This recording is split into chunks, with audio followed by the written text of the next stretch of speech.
नोएडा में बहुराष्ट्रीय कंपनी के सॉफ्टवेयर इंजीनियर ने दोस्तों के साथ मिलकर अपने अपहरण की साजिश रची और परिवार से 50 लाख रुपए की फिरौती मांगने लगा। रकम के बारे में सौदेबाजी करने पर परिजनों को शक हुआ और उन्होंने पुलिस को सूचना दी।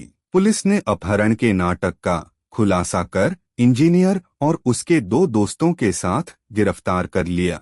मामले से जुड़े 2 आरोपी फरार हैं, उनकी तलाश की जा रही है। नोएडा कमिश्नर लक्ष्मी सिंह के निर्देशन में एडीसीपी मनीष कुमार मिश्रा ने मामले का खुलासा किया। एडिशनल डीसीपी मनीष कुमार मिश्र ने ब्रजदर्पण न्यूज नेटवर्क को बताया कि शुभम गौड़ नोएडा सेक्टर 134 स्थित जेपी कॉस्मॉस सोसाइटी में फ्लैट लेकर रहता है और टाटा कंसल्टेंसी में इंजीनियर है। शुभम 10 सितंबर को रात करीब 9:30 बजे बिना किसी को बताए सोसाइटी से बाहर चला गया। कई घंटे तक मोबाइल ऑफ रहने के कारण मध्य प्रदेश के ग्वालियर में रह रहे शुभम के परिजनों को अनहोनी की आशंका हुई। उन्होंने एक्सप्रेसवे थाने में युवक की गुमशुदगी दर्ज कराई गई। गुमशुदगी दर्ज होने के 2 दिन बाद शुभम के नंबर से ही उसके परिजनों के पास कॉल आई और बताया गया कि मेवात गिरोह के बदमाशों ने उसका अपहरण कर लिया है। शुभम को छोड़ने की एवज में 50 लाख रुपए मांगे गए। मामले की गंभीरता को देखते हुए इलेक्ट्रॉनिक सर्विलांस, इंटेलिजेंस और मुखबिर तंत्र को सक्रिय किया गया। बीच बीच में गुमशुदा युवक के मोबाइल से एक अन्य व्यक्ति से भी बात हो रही थी। पुलिस कड़ी से कड़ी जोड़ते हुए हरियाणा पहुंची। कथित पीड़ित इंजीनियर शुभम गौड़ और उसके 2 साथियों संदीप और अंकित कुमार को गिरफ्तार कर लिया। संदीप और अंकित हरियाणा के सिलारपुर गांव के रहने वाले हैं। पूछताछ के दौरान पुलिस को पता चला कि शुभम ने अपने परिजनों से मोटी रकम फिरौती के रूप में वसूलने की नीयत से ये पूरा खेल रचा था।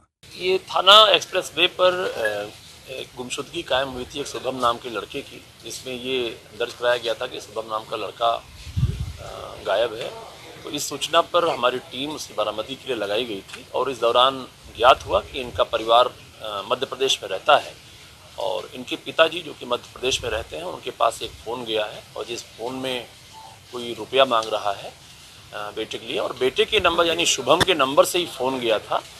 तो इस सूचना पर टीम लगाई गई थी और जिसमें शुभम को सकुशल बरामद कर लिया गया था और शुभम यहाँ से वापस आ गए थे। शुभम से पूछताछ से ज्ञात हुआ कि कुछ इसमें घटना में जो बताया जा रहा है और जो कॉल आई थी ये कुछ संदिग्ध है और इलेक्ट्रॉनिक सर्विलांस और मौके की जांच, कुछ फुटेज, उससे पूरे घटना का आज अनावरण हुआ है और जिसमें शुभम सहित 2 लोग और पकड़े गए हैं। इन तीनों के द्वारा शुभम अपने गांव के रहने वाले एक उधो नाम के व्यक्ति के द्वारा मिलकर के और अपने ये दोनों साथी, जिसमें से एक अंकित और एक संदीप है, खुद ही अपने को गायब करने की एक योजना बनाई और इनका मुख्य उद्देश्य ये था कि अपने पिता और अपने दादा के पास जो कुछ रकम है उससे कुछ रकम ले सके।